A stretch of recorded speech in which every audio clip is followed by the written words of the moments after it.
সব ভালো, শুধু আমাকে খেতে দেয় না। আমি কি পাগল থেকে আমাকে পাগল মনে করি? রেহানা করে আমার আরেক বিপদ আমার জীবনে। পুরো সিঁড়িতে আমি চিৎকার করে কাঁদতেছিলাম। কেউ কি টাবুকে কিস করার অপরচুনিটি মিস করবে?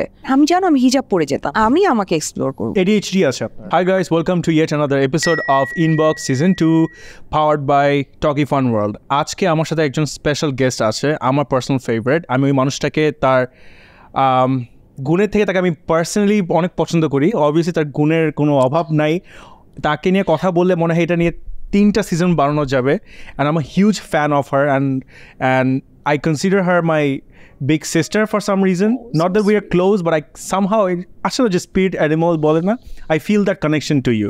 So we have none other than Azmeri Haq Badhon with us today. Hi Apu, how are you? আমি তো খুব ভালো, তুমি কেমন আছো? ভালো। ফার্স্ট চেকের থেকে এটা কি বেটার ছিল? একদম একদম, এটা একদম পারফেক্ট ছিল। এটা আচ্ছা পারফেক্ট ছিল না। আমি actually honestly I feel like I know you. You know, so sweet. It's probably because you're the first celebs in this country to be so open, bold and unapologetic. আসে না, so এরকম অনেক সেলেবসের সাথে না we can't relate, but আপনার সাথে relate করাটা খুবই ইজি। যখন আপনার সাথে কথা বলি বা আপনাকে যখন আমরা স্ক্রিনে দেখি, আমার কাছে মনে হয় যে she is just like any of us, but way fur more talented. না আমি এমন কোনো ট্যালেন্টেড কিছু না, বাট এইটা আসলে হচ্ছে কি, আমার কাছে মনে হয় যে মানে আমাদের এক ধরনের আপব্রিঙ্গিং ছিল যে মানে যে অন স্ক্রিন কাজ করবে তার একটা ইমেজ ক্রিয়েট করে রাখতে হবে যে সে হচ্ছে সব কিছুতে সুপিরিয়র, তাকে নিয়ে সবার একটা ফ্যান্টাসি থাকবে একদম, মানে ওর লাইফে কোনো দুঃখ নাই, ও কখনো হয়তো ওইভাবে কাঁদে না, ওর কখনো ফেইলিয়ার হয় না, হ্যাঁ, ও কোনো ভুল করে না, ঠিক আছে। সো এই যে একটা টেন্ডেন্সি আমাদেরকে এইভাবে করেই বড় করা হচ্ছে যে এইটা তোমাকে হয়ে থাকতে হবে। তো ওই জায়গা থেকে বের হওয়া কিন্তু এত ইজি ছিল না আমার জন্য, কারণ আমি যে খুব বুঝে শুনে এই জায়গা থেকে আমি একটা নর্মাল হিউম্যান বিং অ্যাক্ট করেছি তা না, কিন্তু যে আমি খুব ক্যালকুলেটিভ ছিলাম যখন আমি এটা স্টার্ট করলাম। কারণ আমাকে স্টার্ট করতে হচ্ছে কারণ মানুষ আমাকে আসলে টেনে হিচড়ে নিচে নামাচ্ছিল।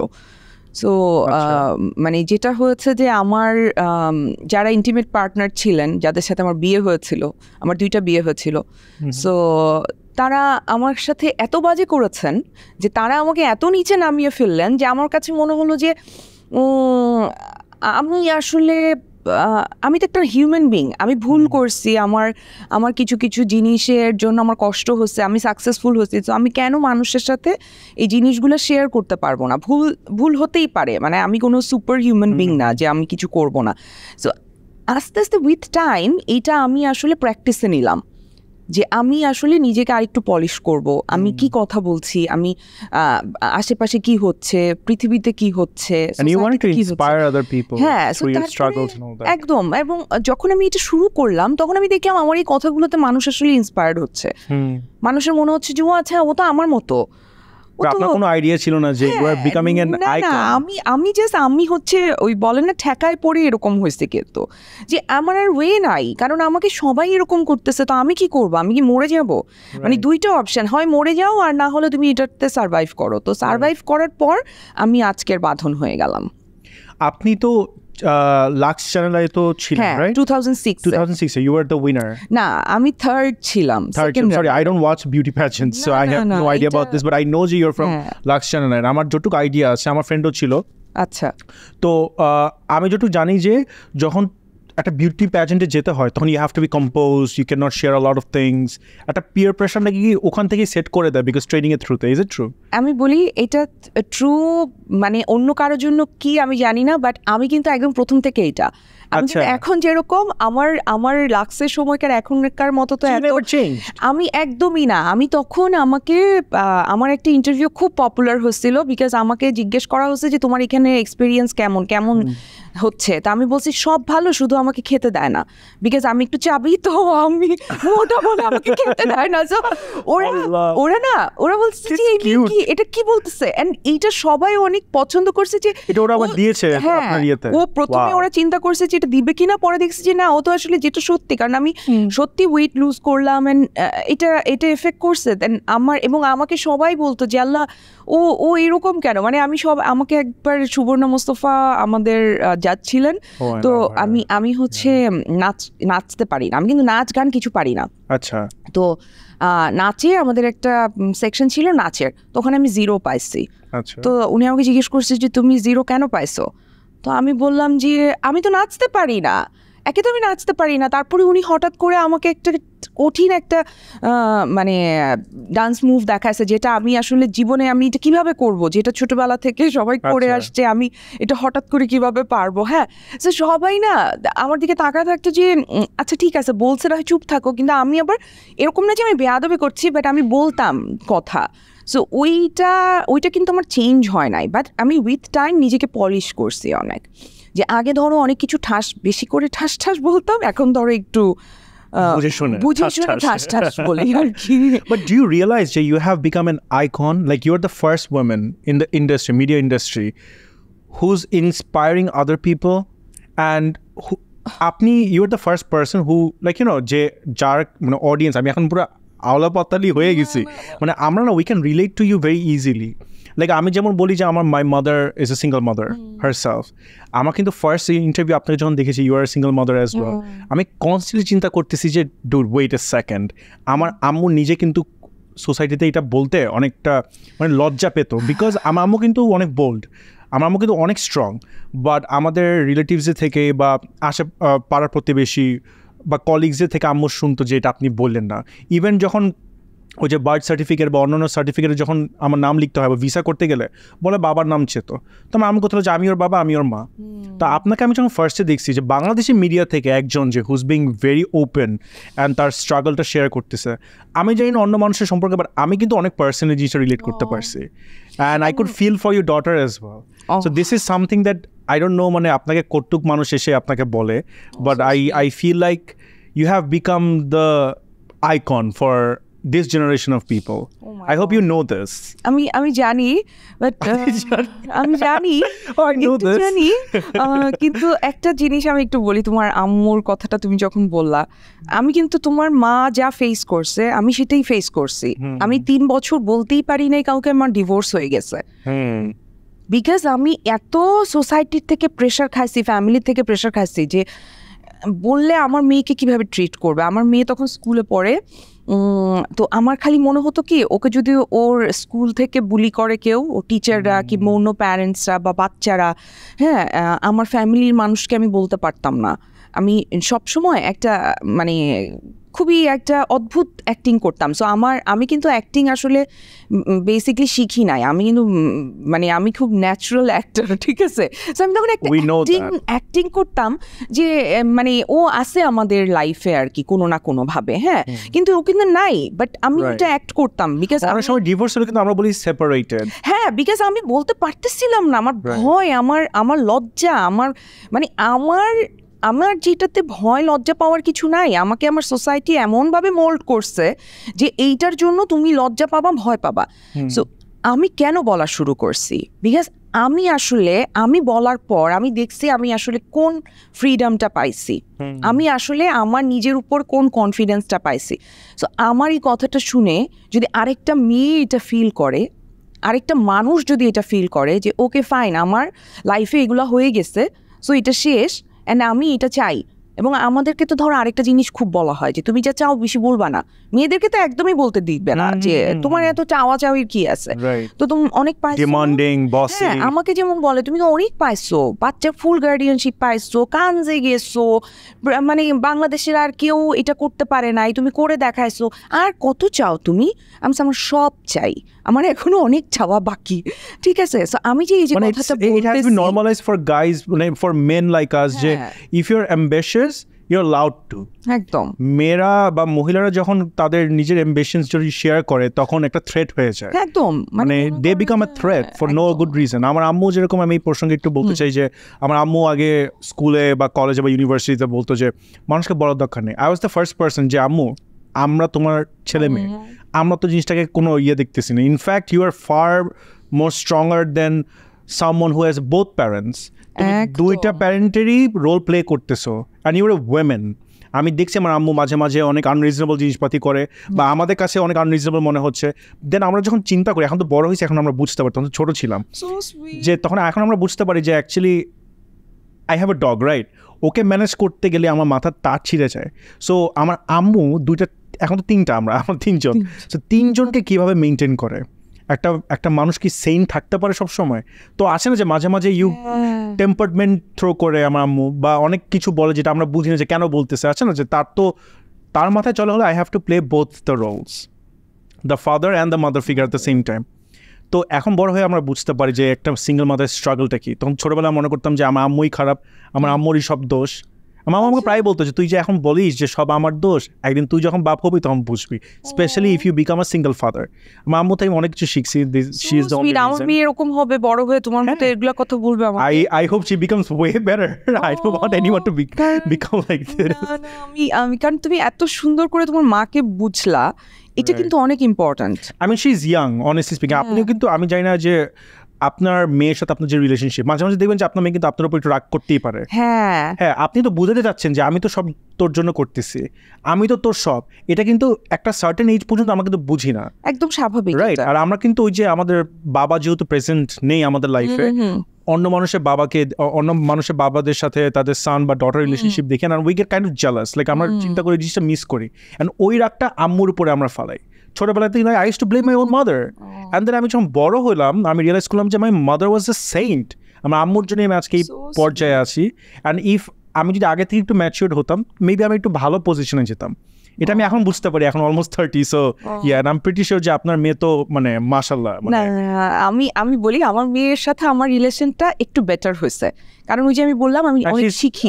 12 years old, হ্যাঁ, তো এখন কিন্তু ওই স্টেজটা শুরু হচ্ছে যে সবকিছুতে ভালো না লাগার স্টেজ আর কি, হয় না যে she's becoming a teenager. হ্যাঁ, তো আমাকে বলছে যে মা আমি কিন্তু কয়েকদিনের মধ্যে তোমাকে অ্যাভয়েড করা শুরু করবো, সো তুমি কিন্তু এখনই যা কাডল করার করে নাও। হ্যাঁ, মানে হয় না যে ও এটা জানে। সো কেন আমি বললাম যে ওটা তোমার আর তোমার মার যে রিলেশনশিপটা, এইটার জায়গায় আমি কিন্তু ফোকাস করছি আমার আর আমার মেয়ের ক্ষেত্রে। কিভাবে করছি সেটা হচ্ছে যে আমি কিন্তু কাউন্সেলিং করি, আমি কিন্তু থেরাপি দেই রেগুলার, যেহেতু আমার ক্রনিক ডিপ্রেশন আছে, আমার মেন্টাল ইলনেসের জন্য। সো এবং বর্ডারলাইন পার্সোনালিটি ডিসঅর্ডারও আছে। সো আমার রেগুলার থেরাপি নিতে হয়। সো আমার থেরাপি নেওয়াতে যেটা হচ্ছে, আমার এই সুবিধাটা হচ্ছে যে আমি কিন্তু ওই যে ওইরকম হঠাৎ অনেক রেগে যেতাম, তারপর আমি বেস্ট হওয়ার চেষ্টা করতাম, তারপরে যদি কেউ না বুঝতো তখন আমার অনেক কষ্ট হতো, অনেক কান্না করতাম, স্পেশালি আমার মেয়ে এবং আমার বাবা মা আর ভাই, মানে এরা সবচেয়ে ক্লোজ, মানে যারা সবচেয়ে ক্লোজ বা বেস্ট ফ্রেন্ড, কেন বুঝবে না আমাকে, কেন বুঝবে না, মানে এই যে অভিমানটা, এই যে কষ্টটা বুঝতে হবে, আমাকে তো বুঝতে হবে ওদের। হ্যাঁ, এই জায়গা থেকে আমি বের হইতে পারছি। অ্যান্ড এটা কিন্তু একটা প্র্যাকটিস, এটা আমি প্র্যাকটিস করছি যে না আমি, এবং আমার সাথে যখন আমার মেয়ের কথা হয় আমরা কিন্তু পুরো অ্যাডাল্টদের মতো কথা বলি, এরকম না যে আমি ওকে একটা বাচ্চা হিসেবে ট্রিট করতেছি। আমি কিন্তু ওকে বলি যে মা কিন্তু কোনো এমন না যে আকাশ থেকে পড়া একদম মানে ফেরেশতা টাইপ কিছু যে তোমাকে মানে সব ঠিক করে দিতে পারবে, এবং মা জীবনে মার কোনো কিছু নিয়ে ব্রেকডাউন হবে না, মার কখনো মনে প্যানিক হবে না, মার কখনো আপসেট লাগবে না। সো ওনা জানে, প্রথম দিকে ওর এটা অ্যাডাপ্ট করতে একটু কষ্ট হচ্ছে।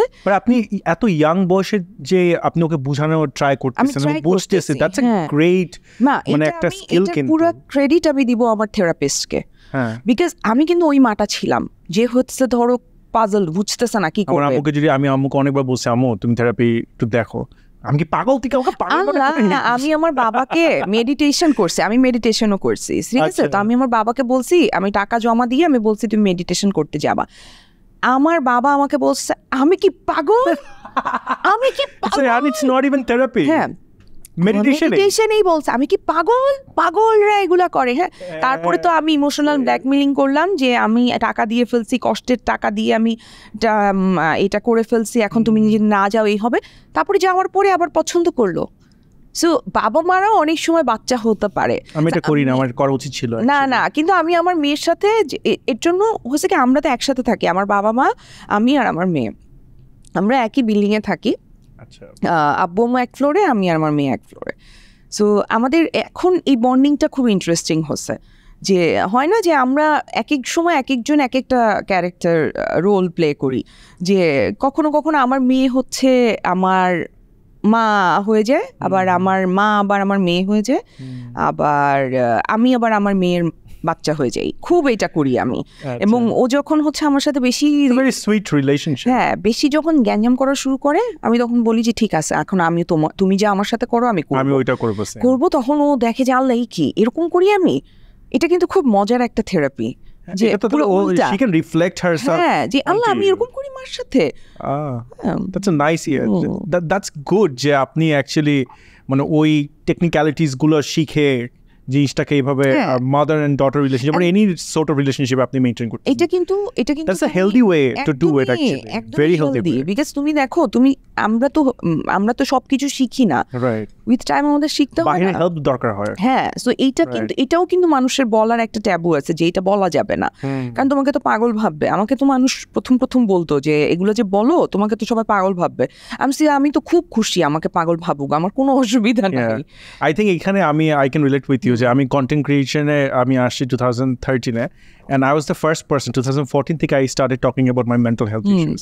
তখন মানুষজন আমাকে মনে করতো তুমি পাগলের মতো, তুমি ট্যান্ট্রাম থ্রো করতেছো, তুমি আর আরেকটা কি যিনি ওয়ার্ড ইউজ করে যারা হলো ট্যান্ট্রাম থ্রো করে, যে আমাকে সবসময় এগুলো বলতো মেয়েদের মতো কেন ইমোশনসগুলো তো ফিল করতে মানে এক্সপ্রেস করতেছো, অনেক কিছু করতো। বাট দেন আমি দেখলাম যে সুশান্ত সিং রাথোর, সরি আমি নামটা যদি ভুল বলি, সে যখন মানে ইন্তেকাল করলেন, রাজপুত সরি রাথোর না রাজপুত, রাইট, সরি গাইস, সে যখন ইন্তেকাল করেন তখন দেখলাম যে people started taking mental health seriously. এই জিনিসটা করে না, ওইটা আমার জন্য খুব আমি ওইটার পর আমার অনেক ব্রেকডাউন হচ্ছে, মানে হয় না যে আমার মনে হচ্ছে যে আমি এত রিলেট করে ফেলছি। সো আচ্ছা, speaking of mother daughter relationship, congratulations, আপনি মানে এটা আমি এখন মাত্র জানলাম যে আপনি অ্যাকচুয়ালি 2018-এ রাইট, 18-এ হলো আপনি গার্ডিয়ানশিপ পেয়েছিলেন, বাট এখন এটা নিউজে আসছে, so could you explain this whole thing? আচ্ছা, এটা হচ্ছে 2018-এ আমি আমার মেয়ের পুরো গার্ডিয়ানশিপ পাই, যেটা আমাদের এখানে আমাদের যে লটা আছে সেখানে বিভিন্ন লুপ হোল আছে। তার মধ্যে একটা ধারা আছে যেখানে আসলে উল্লেখ করা আছে যে বাবা জীবিত থাকা অবস্থায় কখনো মা বাচ্চার গার্ডিয়ান হতে পারবে না। সো এরপরে যদি কেউ হতে পারে বাবা জীবিত থাকা অবস্থায় বিভিন্ন ক্লজ আছে যে এই অবস্থায় বাবা গার্ডিয়ান হতে পারবে না, বাট সেক্ষেত্রে দাদা হবে, চাচা হবে, না হইলে নানা হবে, মামা হবে, মানে সবাই মেল। এখানে মা অনেক পরে আসে। হ্যাঁ, সো মা গার্ডিয়ান হওয়ার জন্য তাকে যে পরিমাণে জিনিস প্রমাণ করতে হবে এবং যা করতে হবে সেটা আমি আমার ক্ষেত্রে করতে পেরেছি, বিকজ আমি তখন একদম ইন্ডিপেন্ডেন্ট একজন মানুষ ছিলাম, আমি ফিনান্সিয়ালি ক্যাপেবল ছিলাম, আমি মেন্টালি সোশ্যালি আমি তার থেকে বেশি স্টেবল অবস্থায় ছিলাম। তখন আমাকে জাজ যে ছিলেন তার কাছে আমি সবচেয়ে গ্রেটফুল, সে আমাকে ভার্ডিক্টটা দেয়। সো কিন্তু এরপরে আমি তখন জানতাম না যে এইটা যে প্রথম এবং একমাত্র ভার্ডিক্ট যেটাতে ফুল গার্ডিয়ানশিপ মাকে দেওয়া হয়েছে। আমি যখন করেছি before the law was passed না, তখন এখনো ওই একই লই চলছে, বাট এটা হচ্ছে যে বললাম যে হ্যাঁ এখন এটার উপরে কাজ করা শুরু হবে, এবং সেই কাজটা শুরু হলো কিভাবে, এই এখন আমাদের 5টা সংগঠন মিলে হচ্ছে একটা আপিল করেছে, যে পিটিশনটা করেছে সেটাতে একটা রুল জারি করেছে হাইকোর্ট, যে এই ধারাটা নিয়ে কথা হচ্ছে, যেটা হচ্ছে 1890 সালে করা। সো মানে হ্যাঁ, সো এই আগের করা এই লটা কেন আসলে লয়ের ওই ধারাটা কেন সাংঘর্ষিক হবে না আমাদের সংবিধান এবং মানবাধিকারের সাথে, ঠিক আছে? সো এইটা করাতে কি হবে, এখন এই লটা নিয়ে কাজ হবে, এটা সংশোধন হবে এবং মাকেও বাচ্চার গার্ডিয়ানশিপ দেয়া হবে, এইটার এই জায়গাটা এনশিওর করা হওয়ার একটা পথ শুরু হলো। সো এইটা আমার জন্য অনেক বড় একটা ব্যাপার, কারণ আমি যখন আসলে গার্ডিয়ানশিপ পাই আমি কিন্তু এত কিছু ভেবে গার্ডিয়ানশিপ চাই নাই, আমি শুধু চেয়েছিলাম আমার বাচ্চা আমার কাছে থাকবে। এবং তুমি বলছিলে না যে তোমার স্কুলের ফর্মে বাবার সাইন লাগবে, বাইরে আমি যখন ভিসা করব তখন আমার এনওসি লাগবে, আমার এইটা লাগবে, এবং আমার বাচ্চার যে বাবা সে কনস্ট্যান্টলি আমাকে আসলে বিভিন্নভাবে হিউমিলিয়েট করছিল এগুলো দিয়ে, কারণ তাকে তো এমনিতেও ভরণ পোষণ দিতে হতো না। কিন্তু এইসব জায়গায় যখনই আমি তার কনসার্ন নিতে হবে, যখন আমার তার সাথে কথা বলতে হবে, তার সাথে যখন আমার আসলে কো প্যারেন্টিং করতে হবে, সেই জায়গাগুলোতে সে বেসিকলি ফেল করছিল। সো যার জন্য জাজ আসলে আমাকে এই ভার্ডিক্টটা দিয়েছে যে ওকে ফাইন, তো মা যেহেতু একাই এটা করছেন, সো উনি সেই হিসেবে একটা ভালো একটা এক্সাম্পল হয়ে হ্যাঁ সেটা দাঁড়ালো। কোর্টে। তাতে কি হলো, কোর্টে এখন এটা শুধু কোর্টে না, পড়ানোর জায়গায় যারা ল পড়ছে তাদেরকেও এটা রেফারেন্স কেস হিসেবে মানে মানে এই হয়। তো আমি এগুলো কিন্তু এত জেনে বুঝি I told you have become the example for this youth. না, মানে আমি তখন শুধু আমি ভাবছি আমার বাচ্চাকে আমি কোনো কিছুতে আমার কাছ থেকে আলাদা করতে দিব না, Right. সো শুধু আমার এইটুকুই চাওয়া ছিল যে Yeah, you actually fought for your daughter. And when I'm pretty sure she knows. হ্যাঁ, আবার বড় হলে she'll actually understand the depth. অন্যভাবে বুঝবে, exactly. Now I want to talk about your work. আমি আপনার যে জার্নিটা, acting career, it's very interesting. যতগুলো কাজ আপনি করেছেন, I feel like সবগুলো স্ক্রিপ্ট থেকে শুরু করে সিনেমাটোগ্রাফি, কাজের ধারাটা it's tremendously মানে great. এখন আমি জানতে চাচ্ছি যে from রেহানা মারিয়াম নূর থেকে শুরু করে গুটি পর্যন্ত and including Khufiya, how do you pick scripts? How do you know যে this is what I want to work for, এটাতে আমি কাজ করবো, না আমার কাছে এটা মনে হয় যে এই জেনারেশনের মানুষের কাছে মোর রিলেটেবল হবে? এইটা ধরো তুমি তো আমাকে রেহানা থেকে শুরু করলা, না আমার লাইফ কিন্তু স্টার্ট হচ্ছে 2006 থেকে। সো এবং 2006 থেকে আমি কিন্তু রেহানা আমার কাছে আসছে 2018-এ।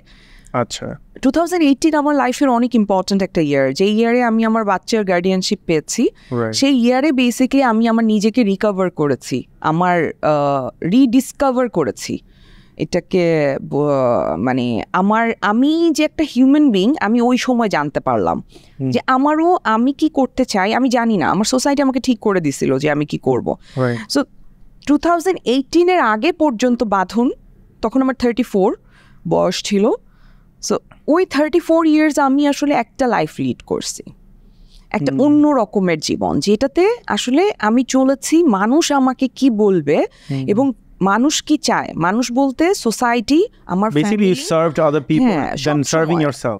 কারণ এইটাই নিয়ম, এটাই কিন্তু আমরা শিখি যে তোমার ধরো আমার বাবা চেয়েছে বলে আমি ডাক্তারি পড়েছি, আমি অনেক ভালো স্টুডেন্ট ছিলাম, বাট আমি কি চাই আমি জানতামই না, আমি বুঝতেছিলামই না। তারপরে আমি অভিনয় করতাম 2006 থেকে 2017, আমি অভিনয় করতাম, কিন্তু মাঝখানে অভিনয় ছেড়েও দিছি দুইবার। আমি দেখেছি আমি টিভিতে সিরিজ করতাম, একদম পুরো প্রত্যেক দিন দেখা যেত আমাকে টিভিতে, এরকম সিরিজ করতাম, তুমি কোনো ক্যারেক্টার থেকে কোনো ক্যারেক্টারকে আলাদা করতে পারবা না, সব জায়গায় ধারাবাহিক নাটকগুলো একদম এক রকমের প্লাস্টিক মেকআপ দেয়া, স্টার প্লাস টাইপের, একদম সব আইল্যাশ লাগানো, হ্যাঁ পুরো চুল চিনতে পারিনি তখন, তাই না?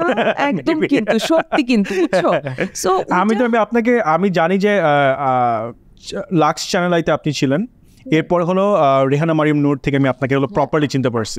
এর আগে থেকে কিন্তু চিনতে পারছি বিকজ আমার আশেপাশের মানুষজন কিন্তু আপনারা অনেক প্রশংসা করতো যে রাকিন তুমি যদি আপুর সাথে মিট করো, আই থিঙ্ক তোমরা দুজন কিন্তু অনেক ভালো ইয়ে করতে পারো, তোমার মতে কিন্তু সে মানে বোল্ড, মানে মুখে যা আসে মানে মাথায় যা আসে তাই বলে। কিন্তু এটা হচ্ছে আমার এই 2018-এর পর। আমি কেন 2017 পর্যন্ত তোমাকে বলে আসলাম, একটা মানুষ চাইলে যে চেঞ্জ হইতে পারে, এটা কিন্তু আমি আমার লাইফ দিয়ে দেখছি। You started becoming yourself. একদম। তারপর 2018-এ কেন আমি আমার সেলফ হইতে চাইলাম, বিকজ যখন আমি কোর্টে গেছি, যখন আমাকে সবাই বলছে যে তুমি আসলে গার্ডিয়ানশিপ পাবা না, কারণ আপনার কাছের মানুষগুলোই বলছে, কাছের মানুষ লয়ার, আমার লয়ার বলছে। Female lawyer? হ্যাঁ, আমার 5টা লয়ার ছিল, 1 2 3 4 5, ঠিক আছে, মানে 5 জনকে আমার চেঞ্জ করতে হয়েছে। সো এটা আলাদা স্টোরি, এটা খুবই ভয়ঙ্কর স্টোরি। বাংলাদেশের লোয়ার কোর্টে যারা প্র্যাকটিস করেন তাদের এথিক্যাল অবস্থা নিয়ে অনেক ধরনের ঝামেলা আছে। সো ওই জায়গা থেকে আমাকে সে বলছে যে তুমি এটা চাইছোই কেন, মানে তোমাকে কাস্টাডি দেওয়া হবে, মা হচ্ছে প্রাইমারি কেয়ার গিভার, ঠিক আছে, বাট গার্ডিয়ানশিপ কেন তোমার লাগবে? আমি বললাম কেন লাগবে না, আমি বাচ্চাকে জন্ম দিচ্ছি, আমি লালন পালন করতেছি, আমি কেন চাইবো না? আপনার বাচ্চা হলো তো আপনি সেম জিনিসটাই করতেন আমার সিচুয়েশনে না, কারণ এটা করার কোনো দরকার নাই। বাংলাদেশে এটা করতে গেলে অনেক ঝামেলা, তো ওইটা তো আমি ঝামেলা না বুঝি যেতে চায় না, হ্যাঁ ঝামেলার মধ্যে আমি জাম করলাম। তো করার পর আমি দেখলাম ওমা এটা তো মজা, আমি চাইলাম আবার পেয়ে গেলাম। হ্যাঁ মজা মানে আমি চাইলাম, সবাই আমাকে বললো না তুমি এটা পাবা না, তারপরে আমি তো পেয়ে গেলাম। তো তারপরে দেখো আমি এই মজাটা পেয়ে গেলাম যে ও রিয়েলি আমার যা চাই আমার বলতে হবে, এটা আমাকে ম্যানিফেস্ট করতে হবে, আমি এটাকে বানাবো, আমি যেটা চাই আমি সেটা করবো। আমি 2018-এ আমার এই সাহসটা তৈরি হইলো। তারপর আমি বলা শুরু করলাম ইন্টারভিউতে যে আমি এরকম একটা ক্যারেক্টার করবো যে ক্যারেক্টার দিয়ে মানুষ আমাকে চিনবে, আমাকে মনে রাখবে আমি মরে যাওয়ার পর। এগুলো আমি ইন্টারভিউতে বলতাম, ঠিক আছে? তো বলতাম অ্যান্ড সিরিয়াসলি আমাকে রেহানা মারিয়াম নূরের যে কাস্ট করা হয়েছে আমার ইন্টারভিউ দেখে, ট্রাস্ট মি এইটা কিন্তু সত্যি, এটা হয়। যারা আমাকে দেখতেছে আমি তাদেরকে বলতেছি এটা কিন্তু হয়। তোমার নিয়ত তুমি যদি ঠিক রেখে তুমি যদি এটাকে চিন্তা করতে থাকো, এইটা তোমাকে ওয়ার্ল্ড কোনো না কোনোভাবে ফেরত দিবে নেচার, আমি তোমাকে একদম গ্যারান্টি দিতেছি। ওরা আমার ইন্টারভিউ দেখে আমাকে পিক করছে, যেই মেয়ে যে লেকচারটা দিতেছে দেখি লেকচারটা আসলে সত্যি সত্যি সে করতে চায় কিনা। তারপর আমি রেহানার আমি তো এরকম ইন্টারভিউতে বলছি আমি I want two be an actor, কেউ আমাকে পিক করে না। করবে তুমি তোমার নিয়ত ঠিক ছিল কিনা সেটা কিন্তু একটু ছিল। আমি কিন্তু মানে I always want to be an actor, কিন্তু আমার রক্তের মধ্যে অ্যাক্টিং আছে, এটা আমি মনে করি। Because this is one thing that I feel very proud of, and I know যে আই ক্যান বি গুড। এটা হয়ে যেতে পারে আমার মনে হচ্ছে। আপনি বললেন যেহেতু আই ফিল লাইক এবার হবে, I feel the positive energy from you now, so maybe হয়ে যাবে, একদম হয়ে যাবে। And if I can act alongside with you like bro, না আমার সাথে না করলেও আমার প্রোডাকশন হতে পারে। ও ইয়েস, তবে আপনাকেই বলি আমার ম্যানিফেস্টেশন, আপনাকে ডিরেক্টলি বলি, ক্যামেরার সামনে না বলি। হ্যাঁ শোনো, তো তারপরে রেহানা আমাকে নিল। তারপরে রেহানা করে আমার আরেক বিপদ আমার জীবনে। বিপদটা কি যে এখন রেহানা করে আমি অনেক কিছু শিখে গেলাম। রেহানা হচ্ছে আমার লাইফের একটা ইনস্টিটিউশন। এটা হচ্ছে যেখানে আমি ঢুকলাম, আমি 2 বছর দিলাম আমার জীবনের, তারপরে আমি আমার নিজেকে অ্যাক্টর হিসেবে আবিষ্কার করলাম। আমার মনে হইলো এত বছর পর আমি অ্যাক্টিংটা করতে চাই আসলে, এত বছর পর। বিকজ আমি এত বছর ভাবছি আমি অ্যাক্টিংটা আসলে ঠিক করে করতে চাই না। তারপরে আমি ভাবছি এটা আমি টাকার জন্য করতেছি, দরকার নাই এত এফর্ট দেওয়ার। তারপরে ভাবতাম যে এই কাজটাকে কেউ রেসপেক্ট দেয় না, যেহেতু আমার ফ্যামিলি চায় না। আমার ফ্যামিলি কিন্তু এখনও চায় না যে আমি অ্যাক্টিং করি, এখন পর্যন্ত এখনো। মানে আমার বাবা মা হচ্ছে একটু কনফিউজ থাকে যে ওনারা অনেক প্রাউড আমাকে নিয়ে এখন, কিন্তু আবার অ্যাক্টিংটা তো আমাদের সোসাইটিতে একটু বুঝতেছো, তো ওইটা আছে। তো ওইটা কিন্তু আমার মধ্যেও ছিল। তো আমি ভাবতাম এটা তো খারাপ কাজ। তো আমার নিয়তের মধ্যে দেখো কত ঝামেলা। আমি কিন্তু এই কাজটাকে কখনো রেসপেক্টটাই দেই নাই। যেই আমি দেয়া শুরু করলাম, বিশ্বাস করো আমি বললাম যে নেচার তোমাকে দিবে। আমার কাছে রবীন্দ্রনাথ এখানে কখনো খেতে আসেনি, আসলো হইচই থেকে, কলকাতার সৃজিত মুখার্জির কাজ। এবং সৃজিত মুখার্জি কলকাতার মানে একজন ফেমাস ডিরেক্টর, মানে খুবই পপুলার এবং খুবই সে কেপেবল ডিরেক্টর, আসলো। এবং সেখানে অনেক ঝামেলা হলো, বাট আমি করলাম।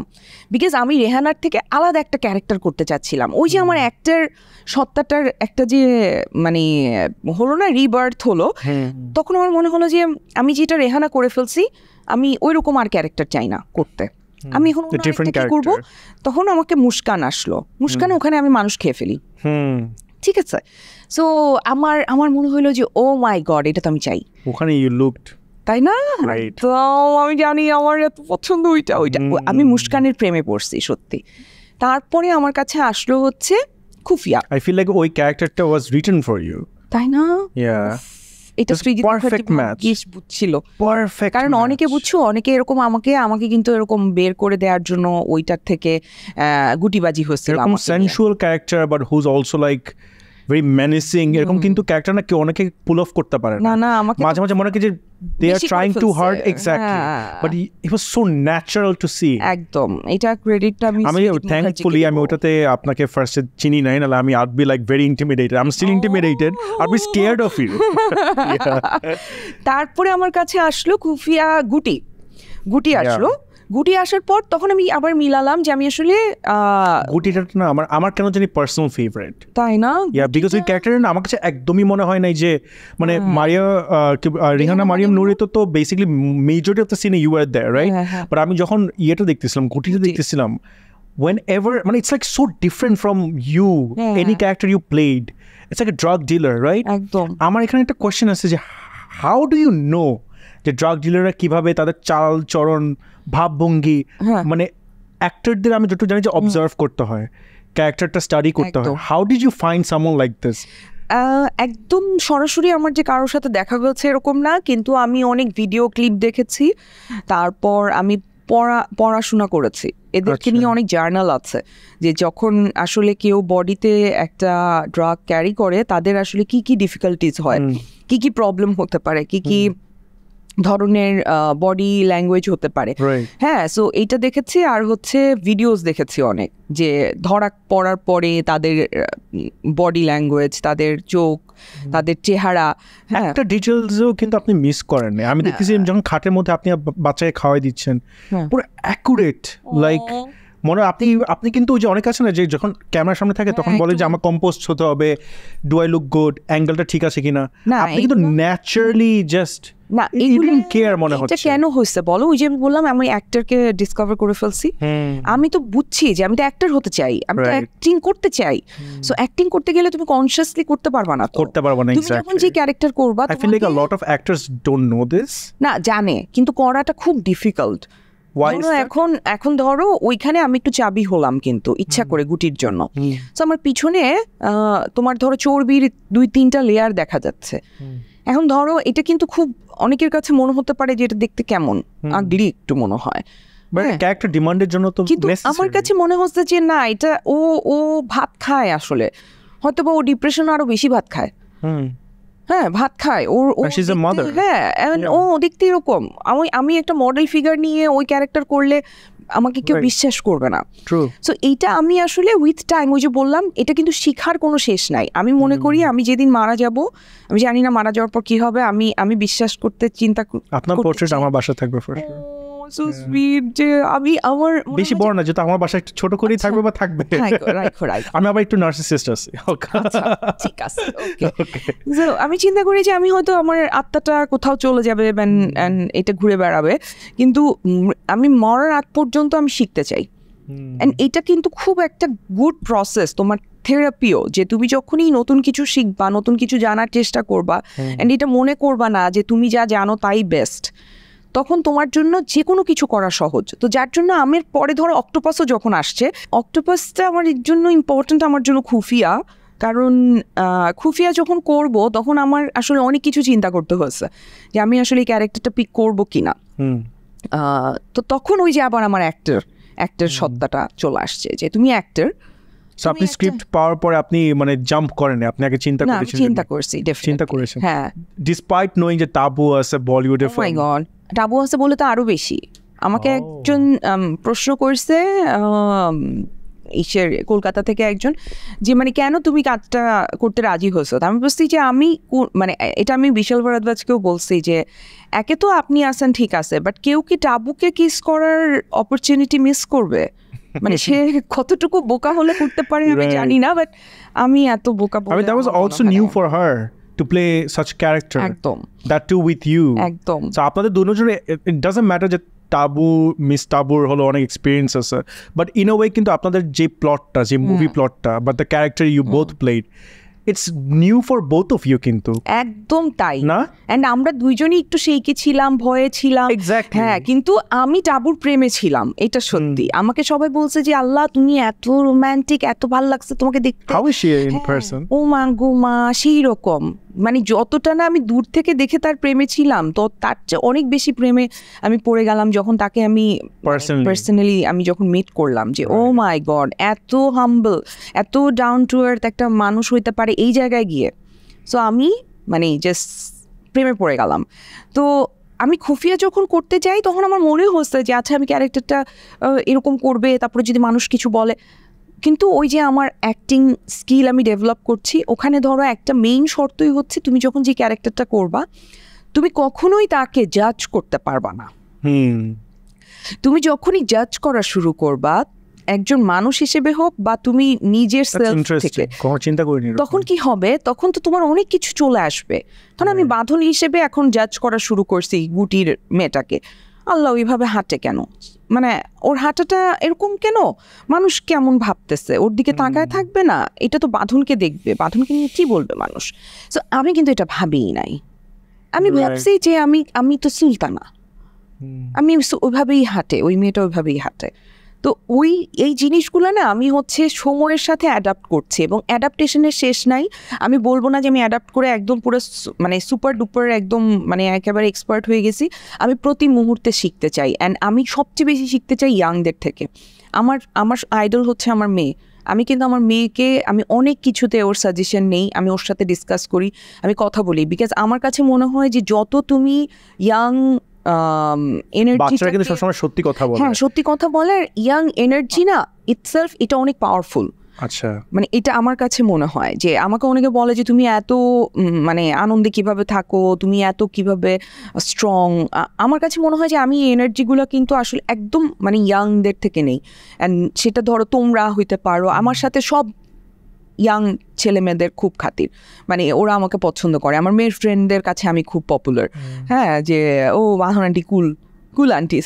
আমি তো ওইটাই তো মানে আমি আপনার ফিল্ম দিয়েই কিন্তু আমি বাংলা ফিল্ম বা ওটিটি প্ল্যাটফর্ম কিন্তু দেখা স্টার্ট করছি। ইটস নট ইভেন কিডিং, মানে I am not even kidding. So basically আপনারটা দেখার পরে আমি কাইজার দেখলাম, অন্যান্য ওটিটি গুলো দেখলাম, না অনেক ভালো ভালো জিনিস বানাচ্ছে, একটু ওটিটি একটু ট্রাই করে দেখলাম, I fell in love with it. কারাগারও খুব ভালো লাগলো খুব।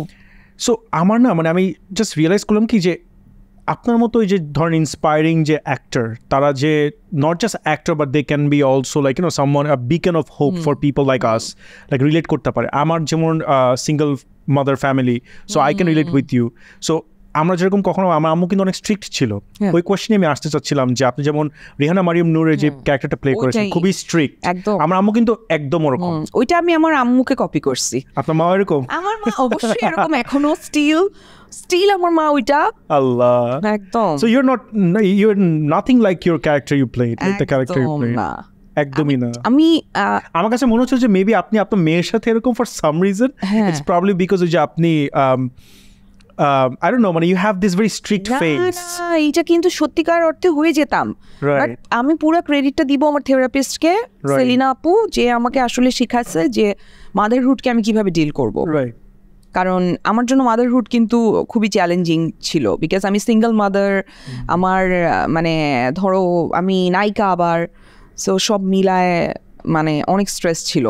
বাট আমি এটাকে চেষ্টা করছি এখনো পর্যন্ত। আমার আর আমার মেয়ের হচ্ছে, আমার মেয়ে আমাকে ভয় পায়, হ্যাঁ, আপনি বুঝতে পারেন যে কোন জিনিস আমি ভুল করতেছি, কোন জিনিস আমি ফিক্স করলে আমার আশেপাশের relationship will be way better. And ভুল করে আমি আবার কিন্তু এরকম না যে আমি ভুল করছি আমি স্বীকার করব না, আমি কিন্তু আমার মেয়েকে সরি বলি। আমি আমার যে বাসায় আমার হেল্পিং হ্যান্ড আছে আমি তাকে সরি বলি। ধরো অনেক সময় হয় না যে ভুলে একটা কিছু বলে ফেলছি, ভুলে মানে ও ওইটা হয়তো করেই নাই, কিন্তু আমি বলে ফেলছি। কিন্তু আমাদের কি হয়, ইগো প্রবলেমের জন্য আমরা কিন্তু বলতে পারি না। আমাদের মনে হয় যে আচ্ছা ঠিক আছে একটু বেশি তো বলি নাই, আমি কিন্তু সরি বলি। সো আমার মেয়ে এটা দেখে যে আমার মা যখন কিছু একটা ভুল করে সে সরি বলে। সো ও যখন কিছু করে ওরও কিন্তু হয় না রাগ, হ্যাঁ, তো তখন ওরও রাগ হয়, ও কিন্তু অনেক সময় অনেক কিছু নিয়ে বিরক্ত থাকে, বা একটা জোরে কথা বলে ফেললো বা একটা কিছু করলো যেটা আমার পছন্দ না, কিন্তু ও কিন্তু ওই সময় না বুঝলো, পরে এসে আমাকে বলবে যে মা, মানে আমি ওইটা আরেকটা পডকাস্টে বলতেছিলাম যে আমার মেয়ে আমাকে বলবে কি, তো আমাদের মানে যখন আর কি বেশি আমরা সরি বলতে পারতেছি না, মানে দুইজনই এখন আমাদের খুবই ইগো কাজ করতেছে, তখন আমরা বলি যে আমাদের হরমোনস ওর পিউবার্টি, যেহেতু ওর হরমোনসের এখন ঝামেলা আছে, আমারও ধরো মেনোপজের টাইম হয়ে যাবে যে কোনো মোমেন্টে। সো আমাদের দুইজনেরই হরমোনাল প্রবলেমের জন্য, হ্যাঁ, মানে এর জন্য আমাদের এইসব ঝামেলা হচ্ছে, মানে আমাদের মুড সুইংস হচ্ছে, আমরা টেনশন দেখাচ্ছি, আমরা এরকম করছি, কিন্তু আসলে এরকম কিছু না, আমরা দুজনকে ভালোবাসি। হ্যাঁ, হ্যাঁ, আমার এই জন্যই আমি বললাম যে I feel like there should be a movie made for your life, basically আপনার মেয়ের সাথে যে relationship and how you won the custody, because আমার কাছে কিন্তু ওই স্টোরিটা খুবই গার্ডিয়ানশিপ, সরি, ওই স্টোরিটা কিন্তু খুবই ইন্টারেস্টিং লাগছে। আপনি যখন বলছেন যে আমি পেয়ে গেলাম, ওরা সবাই মানে বাধা বিপত্তি সবকিছু মানে ইয়ে করে, মানে সবাই জানো না, মানে আমার লয়ার আমাকে বকা দিচ্ছে। I feel like there should be a movie, মানে this is a good script, মানে আমাকে বকতেছে, এন্ড আমি একটা অসহায় মেয়ে যে হইতেছে ইসে গিয়ে মানে কোর্টে গিয়ে আমি দাঁড়ায় আসছি এবং আমি দেখতেছি, এন্ড আমি জানো আমি হিজাব পরে যেতাম, খুব ইন্টারেস্টিং। আমার রাইট নিতে যাইতেছি, বাট আমি লজ্জা পাইতেছি, কোর্টে যেতেছি। আল্লাহ, কেউ কি বলেছে হিজাব পড়তে নাকি আপনি নিজে থেকে পড়তেন? লজ্জায় আমাকে কি বলবে, আমি তো ওইভাবেই মোল্ড হওয়া মানুষ। আমি ভেবেই নিছি আমার লজ্জা একটা শিফট হইছে, তাও পুরো আমি হিজাব পরে লজ্জায় মাথা নিচু করে তারপরে যেতাম। সো যার জন্য এখন যখন আমি বলি, আমাকে সবাই বলে তুমি এত বেশি কেন বলো, বিকজ আমি জানি না বলার কষ্ট। না, ইউ শুড ট্রাস্ট মি। মানে আমার আম্মুকে আমি দেখাইছিলাম আপনার একটা ইন্টারভিউ, যে আম্মু দেখো, যে তখন তো আম্মু নাম জানতো না, আম্মু দেখতো না, আম্মু খালি মোবাইলে ওই যে উল্টাপাল্টা কি হোয়াটসঅ্যাপে ভিডিও খালি পাঠাতাম। আম্মুকে একবার দেখাইছি যে আম্মু দেখো, তুমি যে তো ভয় পাও, তুমি যে এরকম লজ্জা পাও, বা তুমি যে আমাদেরকে নিয়ে চিন্তা করো, আম্মুকে একটা কথা ছিল যে আমি তোমাদের জন্য কিন্তু এইসব জিনিস বলি না। মানুষ আপনি যে বলেন যে বলি করবে, শোনো, তোমার মার সাথে তোমাকে আমি বলি, আমাকে তাহলে সে আরো রিলেট করতে পারবে। I feel like you guys should meet. একদম একদিন দেখা করব। আমার যাই মহিলা আমার থেকে শিখেন আপনি। একদম না, অনেক কিছু শিখে গেছে সবার থেকে সবার। আমার কাউন্সিলরকে যে আমি হাউমাউ করে কাঁদতেছি। তো কি জন্য কাঁদতেছি শুনো, কাঁদতেছি আমি এই জন্য যে আমার মেয়ের তো বিয়ে হবে না। তো আমাকে আমার কাউন্সিলর জিজ্ঞেস করছে, উনি খুব সুন্দর করে কথা বলেন। হ্যাঁ, না, তারপর বলছে যে তোমার মেয়ের বয়স কত? তখন আমার মেয়ের 5.5 বছর বয়স। তো বলছে তোমার মেয়ে মানে তুমি নার্সারিতে পড়া একটা বাচ্চা, যার এখনো স্কুলের মানে ক্লাস 1-2-তে উঠে নাই, তুমি তার পড়াশোনা কি হবে সেটা চিন্তা করছো। তুমি কেন? বিকজ আমাকে এটা শিখাইছে। সো তোমার মা যা নিয়ে চিন্তা করছেন, ওনার এখানে কিছু করার নাই, বিকজ তার আশেপাশের মানুষ ননস্টপ বলে গেছে। তো আমার এখন কি মনে হয়, আমাকে মানে আমি এখন কি আমি চিন্তিত না আমার মেয়ের বিয়ে হবে কি না, বাট আমি কিন্তু আসলে এখন আমি এখন ওই ভয়টা পাই না যে ও আচ্ছা আমার মেয়েকে এসব জানলে বিয়ে করবে না। আমি মনে করি যে করবে সে করবে, আর যে করবে না। ওরকম মানুষের দরকার নেই আমার আশেপাশে। একদম না। এক্স্যাক্টলি। আচ্ছা আপু, আপনি আমাকে এবার একটু বলেন, আপনি কানস ফেস্টিভ্যালে গিয়েছিলেন, ওইটার এক্সপিরিয়েন্স কি ছিল? ওয়েন ইউ ফাউন্ড আউট যে আপনি যাচ্ছেন, আপনার প্রিপারেশন কি ছিল, এক্সাইটমেন্ট কি ছিল, সবকিছু বলেন আমাকে। ওইটা আসলে একটা অদ্ভুত ঘটনা আমার জীবনে। হ্যাঁ, মানে আমি বলি যে আমার মেয়ের জন্মের পর যদি কোনো কিছুতে আমি আসলে অতিরিক্ত মানে খুশি বা এক্সাইটেড হচ্ছি, বা মানে একসাথে সব ইমোশন কাজ করছে, সেটা হচ্ছে কানজের সিলেক্ট হওয়া আমাদের সিনেমা রেহানা মারিয়াম নূর। তো এটা তো বাংলাদেশের প্রথম সিনেমা, একমাত্র সিনেমা এখনো পর্যন্ত যেটা কানস ফিল্ম ফেস্টিভ্যালে অফিসিয়ালি সিলেক্টেড হচ্ছে। তো এর আগে পর্যন্ত আমার কোনো ফেস্টিভ্যাল নিয়ে কোনো ধারণাই নাই। আমি শুধু কানস ফিল্ম ফেস্টিভ্যাল বলতে বুঝি যে ইন্ডিয়ান নায়িকারা যায়, সুন্দর কাপড় পরে, আর ওদেরকে যেটা বলিউডের কোন একটা সেগমেন্ট না, এরকম না, বাট আমি ভাবছি যে ওইটাই একমাত্র কাজ ওদের। হ্যাঁ, মানে ওইটাতে সিলেক্ট হওয়া যে এরকম একটা বড় ব্যাপার, অ্যান্ড এত বড় একটা ফেস্টিভ্যাল, এগুলো নিয়ে আমার কোনো মাথা ব্যথাও ছিল না, আইডিয়াও ছিল না। আচ্ছা। সো তখন কোভিডের সময়, কোভিডের পরে আমরা জানতে পারছি। আমি কোভিডের ঠিক আগে 2019-এ শ্যুট শেষ করছি রিহানার। 2020-তে আমাদের কোন ফেস্টিভ্যালে যাবে এরকম একটা কথা চলতেছিল, বাট আমি অত ঈদেই নাই, বিকজ তখন আমাদের সবার মরার সময়, মানে আমরা জাস্ট মরে যাচ্ছি, মানে হাঁচি কাশি দিলে মনে করতেছি কালকে মারা যাবো টাইপের। হ্যাঁ, তো তখন আর কি হইতেছে, সিনেমা আর বাঁচবো কি না, পৃথিবী কি হবে সেটা জানি না, আসছি এখন সিনেমা নিয়ে কি হবে।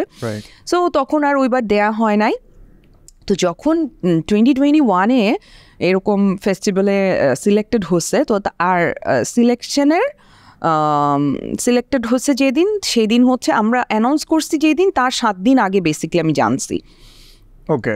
তো 7 দিন আগে জানছি, অ্যাটেন্ড করার 7 দিন আগে না, যেটা অ্যানাউন্সমেন্ট হওয়ার মানে পুরা ওরা তো লাইভ অ্যানাউন্সমেন্ট করে, ফেস্টিভ্যাল ডিরেক্টর যে সে বসে লাইভ অ্যানাউন্সমেন্ট করে। তো তার আগে 7 দিন আগে আমাদের ডিরেক্টর যে সে চিঠি পাইছে। তো আমাদের ডিরেক্টরের সাথে তখন আমার তুমুল ঝগড়া চলতেছে, মানে বিশাল, মানে আমি কিন্তু খুব অত ভালোও না, মানে আমি কিন্তু অনেক ঠোটকাটা বলে মানুষের সাথে যে সবসময় ভালো সম্পর্ক থাকে, হ্যাঁ এরকম না, চরম ঝগড়া চলতেছে। অ্যান্ড ও হচ্ছে এমন একটা মানুষ যে হচ্ছে কাউকে ফোন দিয়ে কথা বলে না।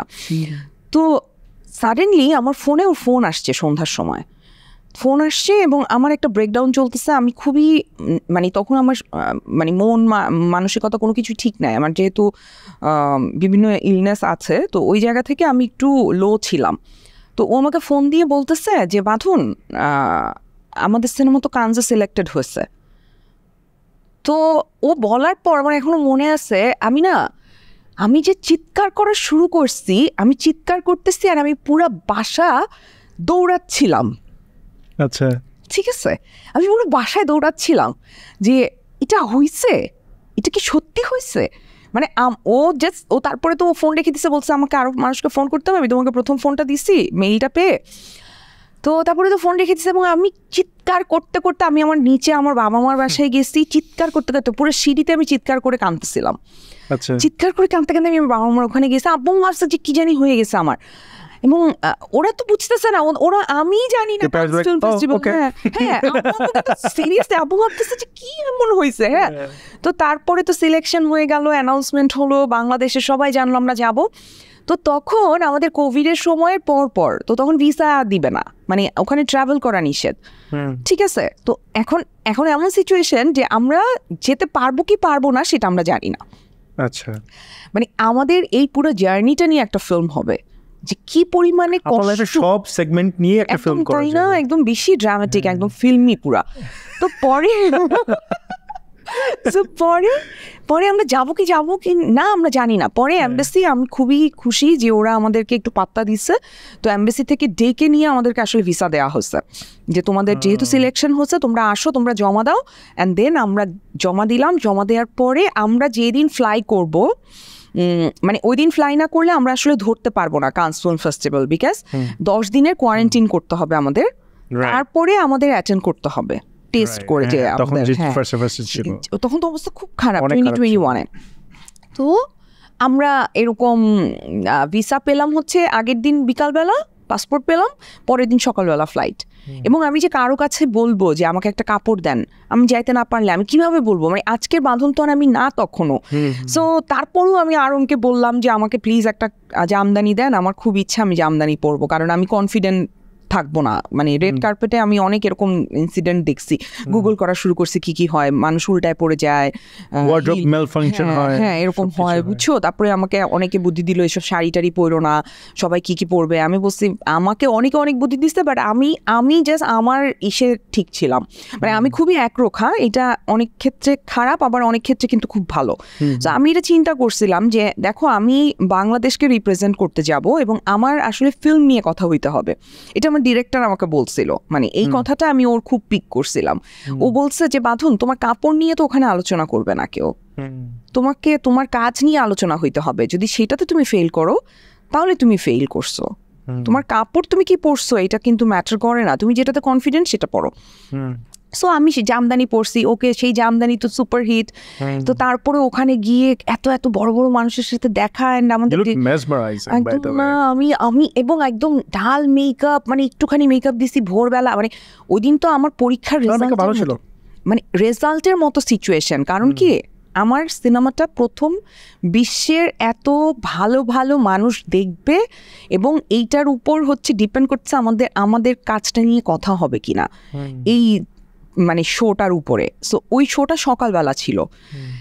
আমার মনে আছে, মানে আমি 5টার দিকে উঠে, আমি কিন্তু সকালে উঠি 5টার দিকে উঠে আমি আজকে আপনি আমাকে 6টা বাজে টেক্সট করেছিলেন, আমি সারপ্রাইজ, ও মাই গড। সে কি মানে জগিং এর জন্য কি? আমি 5:30টায় উঠি। হ্যাঁ, জগিং করতে বের হই। আমি জগিং করতে বের হই না, বাট আমি ওয়ার্কআউট শুরু করি 6টার দিকে।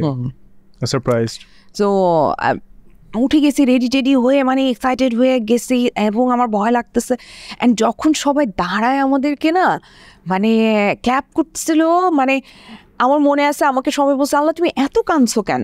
আমি বলছি আমি কাঁদছি বিকজ ওইটা একটা অদ্ভুত মানে ইমোশন কাজ করছে আমার, মানে খুশি। বাংলাদেশ থেকে রেকগনিশন পাওয়া, and that is your film, মানে you acted, আমি অ্যাক্ট করছি। এবং তুমি যেটা বলছো যে রেহানার প্রতিটা ফ্রেমে আমি ফেল করলে মানে পুরোটা দোষ কিন্তু আমার উপর চলে আসতো যে আমি ফেল করছি।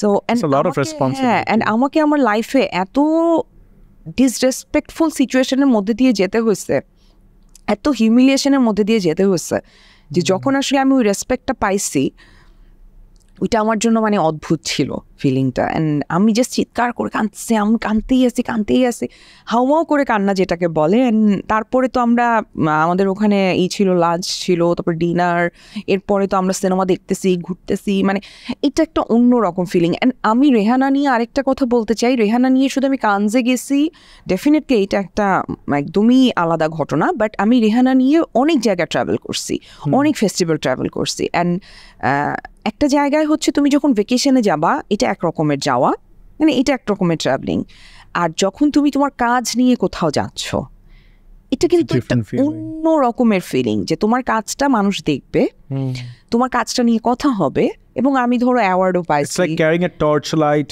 and letting other people know যে we exist, we've made it, এবং বাংলাদেশকে চিনতেছে, আমাকে দিয়ে বাংলাদেশকে চিনতেছে, গুগল করতেছে, মানে এটা যে কি রকমের একটা ভালো লাগা, অ্যান্ড এটা যে কি রকমের একটা রেসপন্সিবিলিটি। অ্যান্ড এই জন্য আমি বলি যে আমি কেন নিজেকে আসলে আরও সংশোধন করতে চাই, আমি চাই যে দিনে দিনে আমি যাতে বেটার হিউম্যান বিং হই, বিকজ এটা কিন্তু আমার রেসপন্সিবিলিটি, এগুলো কিন্তু আমার কাঁধের উপর এসে পড়ছে। সো এখন আমি এটাকে চাইলে ধরো এক্সপ্লয়েট করতে পারি, এটাকে দিয়ে ধরো আমি চাইলে অনেক সুবিধাবাজি করতে পারি, অথবা আমি এটাকে আরও পলিশ করতে পারি, আমি এটাকে আরও সামনের দিকে নিতে পারি। সো আমি ওই পথে যেতে চাই বেসিকলি। কতটুকু পারবো জানি না, বাট আমি ট্রাই করব। না মানে আমার কাছে মনে হচ্ছিল যে ইউ সিমড ভেরি কনফিডেন্ট। না ওইটা আফটার হচ্ছে তোমার মানে স্ক্রিনিং, হ্যাঁ স্ক্রিনিং এর পর যখন আমাকে স্ট্যান্ডিং ওভেশন দিয়ে ফেলছে, যখন আমাকে চিনতেছে মানুষ আমার নামে যে ও আজমেরি অ্যান্ড ও রেহানা, আমাকে আর পায় কে? আমার ডিরেক্টর বলছে যে তুমি যে এই যে সবার সাথে যে এরকম ছবি তুলতেছো, তো ওরা তোমাকে তো কিন্তু জাজ করতে পারে। তা আমি বলছি এরপরে তুমি যাবা অস্কারে, তুমি জাজ করবে, তুমি এর পরের বার কানজা আসবা, আমার কি হবে? আমার তো এটাই শেষ সুযোগ, আমি বাংলাদেশে জন্মাইছি, আমি জানি 50 বছরে একটা সিনেমা হয়েছে এরকম, আবার কত বছরে হবে আমি জানি না, আর সেটাতে আমি থাকবো কিনা সেটাও জানি না। আমি আমাকে এক্সপ্লোর করবো। সো আমি আমার মানে একদম মানে আমি একটুকু বলতে পারবো না যে আমি একদম কার সাথে মিট হয়েছে ওখানে? অনেক, শ্যারন স্টোন, বিল মুরে, এবং আরো অনেক আসলে সব। I had no idea যে Hollywood like A-listers also go there. I was under the impression যে newcomers যারা তারা বড় অনেক বড় স্টাররা যায়। এন্ড ওইখানে ওনাদের ম্যানারিজমস কিরকম ছিল কম্পেয়ার? ওরা তো টু মাচ ভদ্র, মানে ওদের ভদ্রতা দেখে আমি ভাই মানে আমার এখনো মনে আছে বিল মুরি যখন ওনার সাথে দেখা হয়েছে, আমরা একটা লাঞ্চে গেছি, এটা একটা খুবই হাই অফিসিয়াল লাঞ্চ, মানে শুধুমাত্র যারা ইনভাইটেড গেস্ট, শুধুমাত্র যারা সিলেক্টেড হয়েছে, মানে অফিসিয়ালি সিলেকশন হয়েছে যাদের সিনেমা, তাদের ডিরেক্টর, প্রডিউসার অ্যান্ড শুধুমাত্র কাস্ট, মেইন লিড যারা, তারা গেছে ওই লাঞ্চটায়। তো উনি আমার সামনে আরেকজনের সাথে নাচতেছে, আমি তো দূরে বসে কাচুমুচু হয়ে আসছি, অ্যান্ড আমার ডিরেক্টর বলছে তুমি কিন্তু যাবা না, এরকম করবা না, মানে তোমার কিন্তু এটা কিন্তু মানে খুবই অভদ্রতা হচ্ছে, দেখো কেউ কিন্তু এরকম করতেছে না। তারপরে আমি না কাচুমুচু হয়ে বসেছে, বাট আই কন্ট্যাক্ট হচ্ছে ওনার সাথে। আমার আই কন্ট্যাক্ট হওয়ার পর উনি নিজে আসছে আমার কাছে হেঁটে এসে, সে আমাকে হাতটা বাড়াই দিয়ে বলছে যে হ্যাঁ, বলছে আমি বিল মুরে। তা আমি তারপরে আমি এত ডিরেক্টর চিনি না, আমি তোকে চিনি না। আমি উঠে ওর সাথে ছবি তুলে নাচ টাচ করে একদম মানে ওইটার মতো, মানে হয় না, ওরা অনেক রেসপেক্ট দিতে জানে মানুষকে, কিন্তু রেসপেক্ট অনেক ফ্রি, ওরা চিন্তা করে না যে অন্য মানুষ কি চিন্তা করতেছে। হ্যাঁ, মানুষকে না রেসপেক্ট দেওয়ার কিন্তু একটা আর্ট, যেটা আমাদের কিন্তু অনেক ল্যাকিংস আছে। আমরা মানুষকে রেসপেক্ট দিতে জানি না, আমরা মানুষকে শুধু ছোট করতে জানি। আমি কয়েকজনের সাথে ধরুন আমি আপনাকে বলেছিলাম যে আমি কিন্তু বাংলাদেশি মিডিয়াতে এত কানেক্টেড ছিলাম না, আমি কোনো বাংলা জিনিস দেখে কিন্তু বড় হইনি। বাট আমি রিসেন্টলি আমার এই যে কিছু ভালো কাজের জন্য আমি কয়েকজন মানুষের সাথে মানে মিশলাম, কথাবার্তা বললাম। আমার না কাছে মনে হলো যে they should be inspiring others and they should be like teaching other people like how to be better because they are like representation, like media representation. আমি ওই etiquette manners আমি অনেকের কাছ থেকে না মানে আমার কাছে মনে হচ্ছিল যে আমার either I am expecting too much or maybe তারা ডেলিভার করতে পারতেছে না। সো আমি দেখেছি যে কিছু কিছু মানুষের মধ্যে মানে এটার জন্য না আমিও একটু শিখি যে না I cannot be like this, একদম true, I cannot be like this because আমি তার সাথে আমি অ্যাপ্রোচ করতেছি, সে আমাকে ভালোভাবে রেসপন্ড করতেছে না, সম্মান করতেছে না, just because I am not popular enough. So আমার কাছে হলো যে সবাইকে যদি সম্মান না করতে পারে তাহলে আমিও তো এখন যেই পজিশনে আছি I have to make other people feel like যে they are also welcome, approachable. একটা এটিকেট ম্যানার আপনি যেটা বলেন যে ইটস অ্যান আর্ট। সো এইটা আমার কাছে মনে কি যে we should learn as a nation. একদম, এটা আমাদের সবার জন্য আমাদের এটা সাবকন্টিনেন্টের প্রবলেম, কিন্তু বাট বাংলাদেশে এটা সিভিয়ার প্রবলেম। কারণ আমি ইন্ডিয়াতেও কাজ করেছি, আমি যেহেতু বিশাল ভারদ্বাজের কাজ করেছি, আমি ওই ইন্ডাস্ট্রিতে আমি গিয়েছি। যেমন আমি কলকাতায় আমি এটা ল্যাকিংস পেয়েছি কিছুটা, কলকাতার কাজ যখন করতে গিয়েছি, কিন্তু যখন আমি বিশাল ভারদ্বাজের কাজে গেলাম ওর সেটের সবাই কিন্তু এরকম, সবাইকে রেসপেক্টটা দিতে জানে। অ্যান্ড রেসপেক্ট এমন একটা জিনিস যে তোমাকে সাহায্য করছে, তোমার বাসার সাহায্যকারী, তুমি তাকে যে রেসপেক্টটা দিবা, তুমি একজন মানে পাওয়ার সেই রেসপেক্টটা দেয়ার ক্যাপাবিলিটি তোমার ডেভেলপ করতে হবে। এটা আমি বলবো না এটা ইজি, সবাইকে সমানভাবে রেসপেক্ট করতে হবে, এটা কিন্তু ইজি না। এটা কিন্তু আমাদের কি হয়, আমরা যখনই দেখি আমার চেয়ে কম পাওয়ারফুল কাউকে, আমরা কিন্তু ওকে একটু লেন ভাবে দেখার চেষ্টা করি, বা এটা আমাদের আমরা তোমার থেকে সুপিরিয়র, আমরা সুপিরিয়র, আমাদের কিন্তু সুপিরিয়রিটি কমপ্লেক্সিটি খুব অতিরিক্ত বেশি। শুধু এটা কিন্তু হিউম্যান নেচার। হ্যাঁ, কিন্তু তুমি এটাকে কিভাবে কন্ট্রোল করবা, তোমার শিখতে হবে করে কিভাবে নিজেকে ইয়ে করবে। এখন আমি মনে করি যে আমার চাইতে যে অনেক বেশি পাওয়ারফুল, যে অনেক বেশি টাকার মালিক, তাকেও আমার রেসপেক্টই দিতে হবে, নাকি তাকে আমার প্রভুর মতো ট্রিট করতে হবে, কারণ আমার প্রভু না কেউ, এটাতে আমি ক্লিয়ার। সো আমার কাছে মনে হয় যে তুমি আমাকে বলছিলে না আপু আপনি অনেক কনফিডেন্ট, আমি কনফিডেন্ট বিকজ আমি আমার নিজেকে রেসপেক্ট দেই এখন।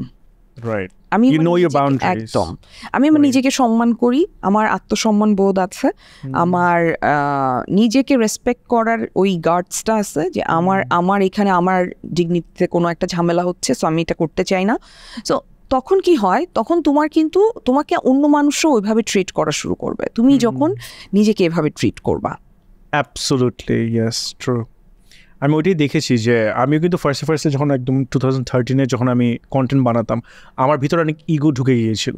I started hating my self. এটার জন্য কিন্তু আমি লাইমলাইট থেকে চলে আসছি। যে আমার আম্মু কিন্তু সবসময় আমাকে বলতো যে সেম জিনিসটা আপনি যেটা বললেন, যে তুমি তোমার হাউস হেল্পকে যেভাবে তুমি সম্মান করবা, একটা বড় মানুষকে সেম সম্মানটা করবা। সবাই কিন্তু সম্মানের মানে উপযুক্ত, কাউকে প্রভুর মতো ওয়ার্শিপ করবো না। আমার আম্মুকে আমি কখনো দেখিনি কাউকে ওয়ার্শিপ করতে, স্যার জি, এইটা আমার আম্মু জীবনে করে। স্যার আমি কিন্তু এরকম, আমি সব জায়গায় বলি বারাক ওবামা যদি আমার সাথে আসে আমি সেমভাবে ট্রিট করবো যাকে আমি আমার ফ্রেন্ডের মতো ট্রিট করতেছি। রেসপেক্ট থাকবে, রাইট, রেসপেক্টের জায়গাটা থাকবে, বাট তাই বলে যে তাকে আমি ওয়ার্শিপ করবো অ্যান্ড আমার পিয়ার্স যারা আছে ইন্ডাস্ট্রিতে তাকে আমরা রেসপেক্ট করবো না, রাইট, এটা আমি অ্যালাউ করবো না। সো আই থিঙ্ক এই যে আপনি যে কথাটা বললেন, আমি প্রিটি শিওর যে এই এপিসোড দেখার পর অনেক মানুষ এটা শিখবে, বিকজ উই বোথ এগ্রি যে this is something that is the right way to lead your life. Because অনেক মাইন্ডও পজিটিভ থাকে, কোনো প্যাচ থাকে না কিন্তু যে আমি সবাইকে রেসপেক্ট দিচ্ছি, আমি নিজেও রেসপেক্টেড, অন্য কেউ রেসপেক্ট করুক আর না করুক, I don't care, but I respect myself, I know my boundaries. I think everyone should know this. Thank you. আচ্ছা, সো আমি আরেকটু জানতে চাচ্ছি যে আমি একটা নিউজ পেয়েছি যে আপনি আরেকটা নতুন টলিউড ফিল্ম করতেছেন। Could you share about it? কখন শুট স্টার্ট হচ্ছে, কখন কি? এইটা আমি করতে যাচ্ছি। অডিয়েন্স কি পেতে পারে ফ্রম দিস, যদিও শুট এখনো স্টার্ট হয় নাই? হ্যাঁ, সো যেটা হচ্ছে যে এটা হয়ে যাবে, আমি কিছুদিনের মধ্যেই যাব ইন্ডিয়াতে। আমার ভিসা নিয়ে একটা জটিলতা তৈরি হচ্ছিল, ভিসা হচ্ছিল না, সো যেতে পারছিলাম না। তো এটা একটা কলকাতার কাজ, একটা নতুন একটা ডিরেক্টরের কাজ। সিটিজেনশিপ দিয়ে দেখবা, রেসিডেন্সিয়াল এরকম আমাকে খুফিয়া যখন করতে গেছি আমাকে বলছিল, তারপরে ভিসাই হচ্ছিল না।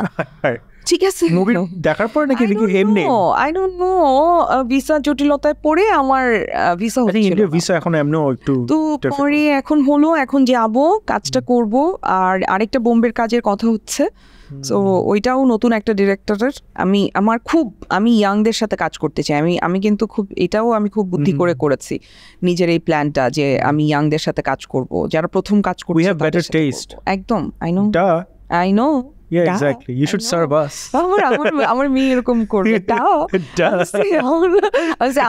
আবার আমাকে বলতে দিবে না তুমি কেন বলছো আমি হচ্ছে জেন আলফা আলফা হচ্ছে যারা হইছে মাত্র ওইটা বুঝে জেন আলফা না ও না আমি নিজেকে বলি আমি মানে আমি ওর সাথে ফান করি তো ও বলতে চায় যে ও কুল এন্ড এভরিথিং তোমার চেয়ে কুলরাও চলে আসছে সো তুমি এখন এরকম ভাইবো না যে তুমি শুধু আমি ওদের মতো আমি ওদের বয়সে আমি মাত্র হইছি হ্যাঁ ঠিক আছে আমি ছোট বাচ্চা হ্যাঁ সো মানে এটা নিয়ে ওর I like your personality you're like very bubbly unlike any other character like কেউ like I said যে আমি যখন ফার্স্ট টাইমে দেখি যে রেহানা মারিম মোর তারপর হলো ওই যে কলকাতার নামটা ভুলে গেছি আবারও কলকাতার মুস্কানের যে রবীন্দ্রনাথ হ্যাঁ ওই ক্যারেক্টার দেখে আমি মনে করেছিলাম যে আপু মনে অনেক খুব সিরিয়াস তার সাথে মানে কথা বলা যাবে না you do have that face of like very menacing like very you know like মানুষ আর সামনে আসলে অপমান করে দিবেন এরকম একটা তাই না চেহারাটা আমার পাশে কেউ বসে না জানো আসলে একদম ধরো পাশের চেয়ারটা খালি কোথাও একটা প্রোগ্রামে গেছি পাশের চেয়ারে জীবনে একটা মানুষ এসে স্পেশালি মানে এটা আমি একদম স্পেসিফিকভাবে এখানে মানে একটু জেন্ডারটা উল্লেখ করতে হবে যে কোনো পুরুষ এসে বসবে না নারী বসবে তাও কেউ কেউ পছন্দ করে যারা বাট পুরুষরা এমন না আমাকে অপছন্দ করছে বাট আমি জানি না I think they feel threatened by your presence বসবে না আমি রিকোয়েস্ট করে ভাই একটু বসেন আমার তো এটা একটা মানে কি একটা ধরনের আচরণ যে আমার পাশের চেয়ারটা খালি পুরো চেয়ার সব ফিল আপ হয়ে গেছে আমার পাশে বসে যে আমাদের ডিবাঙ্ক করতে হবে যে the wheel has to be broken multiple times to change but it's good মানে I feel like you are a gem এই টাইমলাইনে এই জেনারেশনে ঠিক এক্স্যাক্ট দিস মোমেন্ট আপনার মতো মানুষ মিডিয়াতে এক্সিস্ট করাটা ইজ নেসেসারি আর আমি বলবো না যে ইউর দ্য অনলি পার্সন আপনাকে দেখে দেখে অনেক মানুষই এখন রিসেন্টলি আসতেছে তারাও কিন্তু আপনাকে ফলো করে আপনার মতো না হতে চাইলেও আপনার থেকে অনেক ভালো ভালো গুণগুলো কিন্তু নিয়ে কিন্তু ইয়ে করতেছে সো আই ফিল লাইক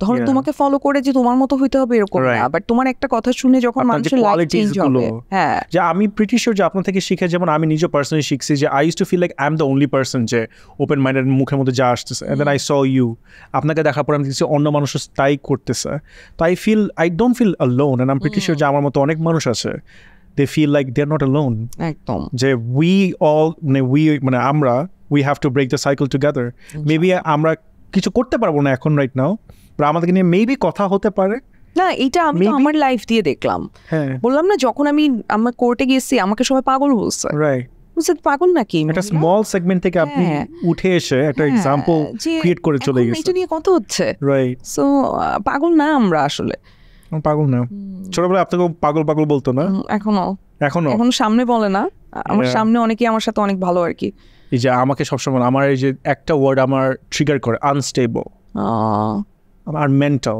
ছোটবেলা থেকে শুনে আসছি মেন্টাল আনস্টেবল আমার কাজিনরা বলতো জল্লাদ না হলে হচ্ছে জহুদ মানে দুইটাই জল্লাদের আর কি ই ভার্সন আর কি একটা আরেকটা যে জল্লাদ মানে বুঝছো তো মানে পাজি আর কি মানে আমি এত পাজি আমি জানি যে জল্লাদ এন্ড ডাইনি is the same thing I guess না জল্লাদ তো হচ্ছে বুঝছো হ্যাঁ এন্ড ডাইনি আমি তো নিজেকে আপনি এরকম একটা শোতে আসছেন যে হোস্টের মানে নলেজ অনেক কম না কোনো অসুবিধা নাই তোমার অনেক ভালো নলেজ আছে তোমার আমার অন্য দিকে নলেজ বেশি আমি কিন্তু তোমার ভিডিও খুব ফলো করি তুমি অনেক কিছু আপু আর কিছু বলেন আমি শো করতে পারবো না তুমি এত স্যাটার করো বাট তোমার এত টু দ্য পয়েন্ট এন্ড যারা বুঝার তারা তো বুঝে যে তুমি কোথায় কি বলতেছো it's for people like you and me আমার খুব ভালো লাগে আপনি যেমন মুভি যখন বানান you make movie for yourself right because you like it you see yourself in that character আপনি কিন্তু চিন্তা করেন না মানুষ পছন্দ করবে কিনা এটা আমার কাছে মনে হয়েছে যে আপনি ওরকম চিন্তা করেন না কারণ আমি সবাইকে আমি চকলেট আইসক্রিম না আমি চামচ দিয়ে খাওয়াই দিব সবাইকে আমার ভালো লাগবে মানে আমাকে ভালো লাগতে হবে আমি এটা চাইও না কিন্তু আমি খুব গ্রেটফুল যে আমার একটা অডিয়েন্স গ্রুপ তৈরি হয়েছে বাংলাদেশে ডিফারেন্ট বাট ওরা আমার and I feel like there's another person, Tasnia Farin. ও হ্যাঁ Yeah, I love her too. She's coming to this podcast as well, by the way. তোমার চেহারাটাই তো গুল্লা গুল্লা হয়ে গেল সাথে সাথে I'm really glad যে আমাদের এই second season A two of the people that I really admire তো ওরা আছে, so it's a great achievement for me. Farin কিন্তু আমারও অনেক ফেভারিট Yeah, she's amazing. এত ও বয়স কিন্তু আমাদের মতো, আর ও এত ভালো অ্যাক্টিং করে। আমাদের মতো বলতে তোমার মতো, আমি 41। Really, you don't look 41. আমি 41, ঠিক আছে? Dude, I thought you were 35. No, 25 ই বলতা যখন ভাবতা না এত আমি আপু যেহেতু বলতেছি, I know যে you're older than me. আচ্ছা আমি almost 30, like I'm 29. আমি এই যে আমার অক্টোবরে 41 হবে। 41 হবে। Okay. But you don't look কিন্তু এইটা শোনার জন্য আরো বেশি করে বলি, আরেকটু রিপিট করি। I actually thought you it'd be like 33, 35 এই রেঞ্জ। আমার মেয়ের বয়সই 12, so আমার ফ্রেন্ড আছে যে আমার সমবয়সী, ওর একটা বাচ্চার বয়স 16 বছর। এটা তো বাল্য বিবাহ, এটা তো হইল না ব্যাপারটা। Yeah, so হয় এরকম অনেক কিছুই হয়। সো না আমি ওইটাই তো এই যে তাসনিয়া ফারিনও যেরকম অনেক সুন্দর সুন্দর কাজ করতেছে, I feel like we all learning. ফারিনোরও এই কোয়ালিটিটা আছে যে ও যখন কথা বলে ও কথা বুঝে বলে। ও কিন্তু অনেক আমাকে খোটা দিয়ে বলছেন কারণ আমি কথা বুঝে বলি না। না আমি বলতেছি যে অনেক সময় হয় না যে অ্যাক্টরদের ওই বাউন্ডারিটা থাকে যে আমরা এটা বলবো না, এটা করবো না, বাট ও অনেক, আমি দেখেছি যে ও অনেক ইন্টেলিজেন্ট। এইটাই বলতেছি যে আপনাদের মতো মানুষদের মানে ইন্ডাস্ট্রিতে থাকা ইজ লাইক রিয়েলি নেসেসারি। তো আচ্ছা, আমি এখন বলতে চাচ্ছিলাম যে আমি শুনেছি আপনি একজন ডেন্টাল সার্জন আর ডেন্টাল নিয়ে পড়াশোনা করেছেন। হ্যাঁ, মানে আমার ব্যাচেলরটা ডেন্টাল সার্জারিতে। হ্যাঁ, হ্যাভ ইউ এভার প্র্যাকটিসড ইট? কারণ দাঁত ফিক্স করছেন কখনো? আমি ইন্টার্নশিপ যখন করেছি তখন করেছি, তো তখন আমি সবচেয়ে ভালো যে কাজটা করতে পারতাম দাঁত ফেলতে পারতাম। ওকে, কিভাবে ফেলতেন? মানে এটাই প্রশ্ন, বাট যেভাবে মানে মেডিকেল ওয়াইজ যেভাবে। আচ্ছা, আমি আসলে ওইটা সবচেয়ে ভালো পারি। মানে এটা হচ্ছে একটু মানুষকে ভয় দেখালাম যারা দেখছে যে আমার সার্টিফিকেটও আছে যে দাঁত ফেলার, আবার আমি ওইটাই সবচেয়ে ভালো পারি। আপনার হবে যে ইউ নো মি আজমেরি হক, আমার তোমাকে চর মেরে দাঁত ফালাতে হবে না, মেডিকেলি তোমার দাঁত ফালাই দিব আমি। লাইসেন্স?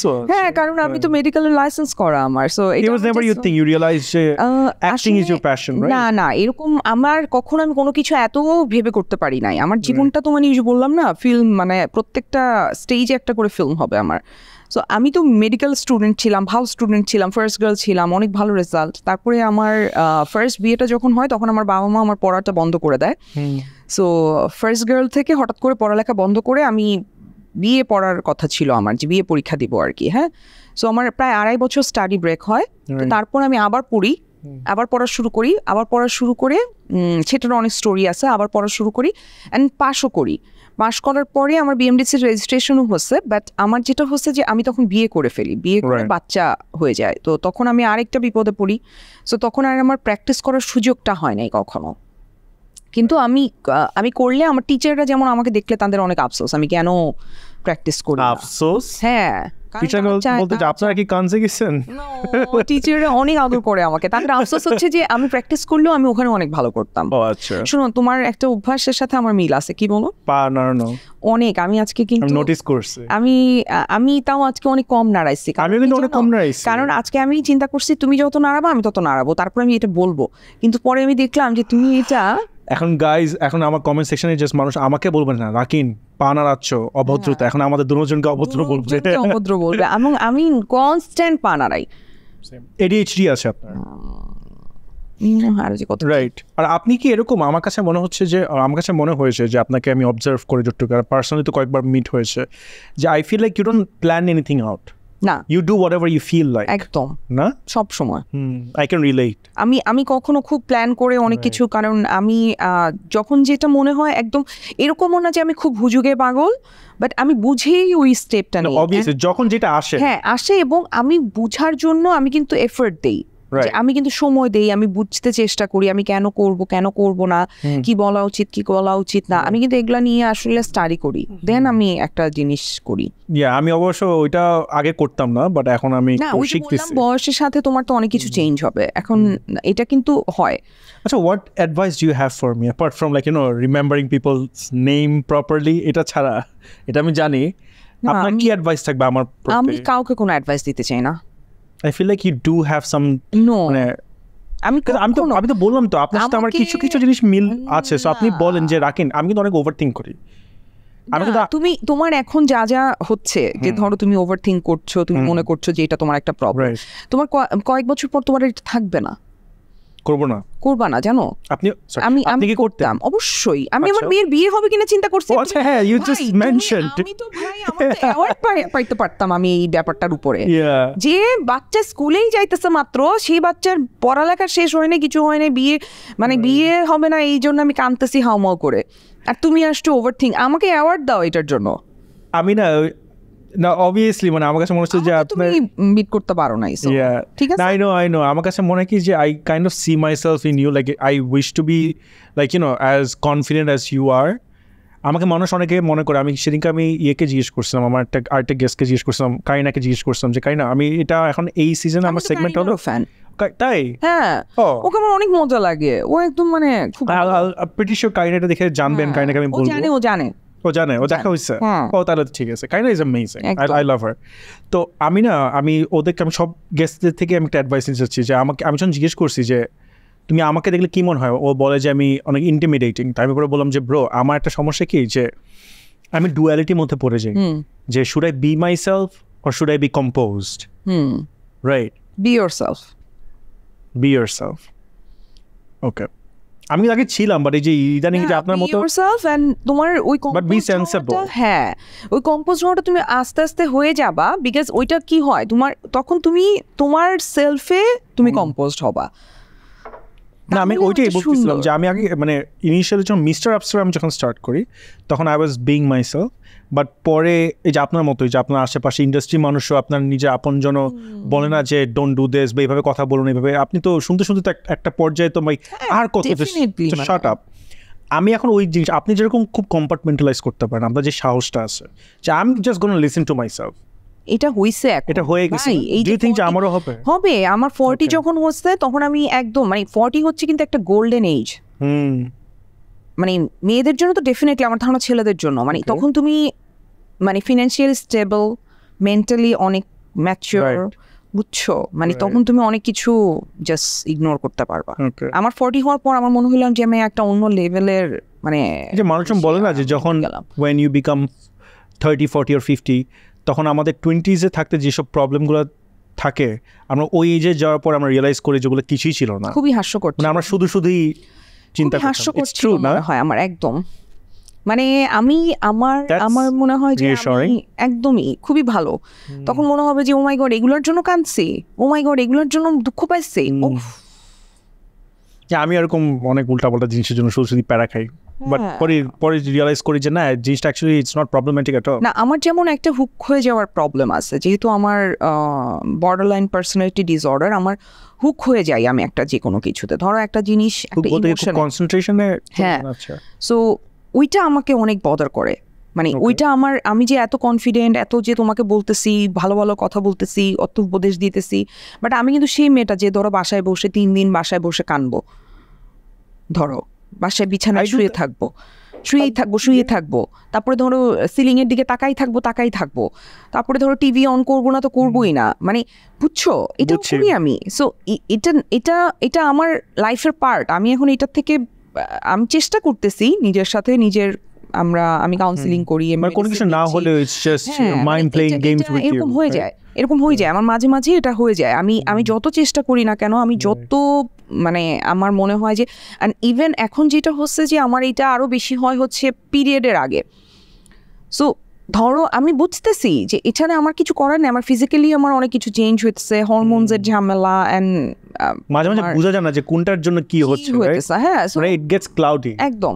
সো আমি then you seek therapy or do you আপনাকে যেমন থেরাপি যেমন আমিও তো দেখাই, তো একটা কাজ দেয়, ওই কাজগুলোকে আপনার ডেইলি করতে হয়, ডেইলি করেন আপনি? বলে আমি ডেইলি করি না, আমি করি না, কারণ হচ্ছে যখন আমার মনে হয়, যেমন ধরো আমার ইটিং ডিসঅর্ডার আছে, আমি কিন্তু অনেক খাই, যখন আমি খাই, সো ইটিং ডিসঅর্ডার মানে কিন্তু এটা একদম আনহেলদি ওয়েতে ইটিং ডিসঅর্ডার আমার, আমি প্রচন্ড খাই, মানে আমি সব এমটিনেস এন্ড সব স্যাডনেস হচ্ছে। আপনি কোন ডায়েটে থাকেন না, মানে আপনার যেটা মন চায় সেটাই খান? তখন যখন আমি ওই ডিসঅর্ডারটা আমাকে আরো হিট করে আর কি, যখন আমি ওইটার ভিতরে আবার যাই, তো ধরো এখন খাচ্ছি, তো ধরো এখন আমাকে ধরো কেউ বললো এত খাইছো, এখন তো আমার টাকা দিয়ে আমি খাচ্ছি, ঠিক আছে, আমি হচ্ছে তখন ওই মুডে চলে যাই, আমার টাকা দিয়ে খাচ্ছি, তুই বলার কে, আমার বডি, আমার টাকা, আমার, আমি কে বলার কে, তুই কে, হ্যাঁ, তো এইসব তখন আমি এরকমও করি। সো আমি যতই তোমাকে এখন এত লেকচার মারি না কেন, সো এইটাও লাইফের part and it's okay. So তুমি যা আসো একদম ঠিক আসো, উইথ টাইম সব ঠিক হয়ে যাবে। না, আপনার থেকে আসলে এই 1 ঘন্টা 1.5 ঘন্টা পডকাস্টে অ্যাকচুয়ালি কথা বলে না, মানে শেষ করা যাবে না, অনেক কিছু আপনার থেকে শেখার আছে। কথা বলি, আমাদের দুজনের কমন পা নাচানো, শুধু পা নাচানো না, আমাদের দুজনের কমন হচ্ছে আমরা দুজন অতিরিক্ত কথা বলি। আমি কিন্তু এবার কম কথা বলছি না, আমি বলতে দেই নাই, বলতে স্বীকার করো যে আমি ওকে কথা বলতে দেই নাই, বলো না, আমি কিন্তু না, আপনি কথা বলতেন না, আপনার কথা তো মানে সবকিছুর একটা ভ্যালু আছে, একটা ডেপথ আছে। কারিনা ডানা যখন আসছে নন স্টপ 1 ঘন্টা নন স্টপ কথা বলতেছেন, আমি না আমার লিটারালি আমি মনে 3 বার খালি আ করছি, লিটারালি, রাইট গাইস? কারিনার ইয়েতে আজকেও কথা বলতে পারো না। আমার কিন্তু পডকাস্টে, আমাকে কিন্তু সিজন 1 পডকাস্টে আমাকে অনেক কিছু আসে না, আমার অডিয়েন্সগুলো ভালো আছে, কোনো হেট কমেন্ট করলেও মানে যারা জাতের মানুষ তারা আমাকে বলবে যে ভাই এটা ভুল আছে। সবাই একটা জিনিস বলছে যে আমি একটু বেশি কথা বলি দেন মাই গেস্ট, সো এইবারে আমি এখন ভাই কোশ্চেন করে আর আমার একটা সমস্যা কি জানেন না, এটা আমি আপনাকে বলছেন, কাউকে বলি নাই, এখন তোমরা শুনো, I whatever you say, if I relate myself, I go like yes, এটা আমারও হয়, that is my problem. না, একটু প্রবলেম না, এটা তো হইতেই পারে। এটা আমার ম্যানেজার বলছে যে ঠিক আছে, I know, I get it, যে you can finally relate with someone because I can't relate myself with anyone. হ্যাঁ, যখন কাউকে পাই না, আপনি বাথরুমে গেছে, আমিও তো বাথরুমে যাই, এরকম একটা মেন্টালিটি হয়ে যায়। সো এটা আমি একটু শিখতেছি। না, এটা তো মজা, এটা তো ভালো লাগে। মানে এখন ধরো রোবটের মতো আমি আসছি, তুমি আমাকে বললা, মানে আমি বসে আছি ইন্টারভিউর মতো, যে কেমন আছেন আপনি, আমার অডিয়েন্সকে বলে দেন যে না গাইস, তোমরা একটু মিন হয়ে না, ওকে কথা বলতে দাও। একদম অবশ্যই, আমাকেও কথা বলতে দাও, ওকেও কথা বলতে দাও, কারণ আমার কথা বন্ধ করে যাবে না।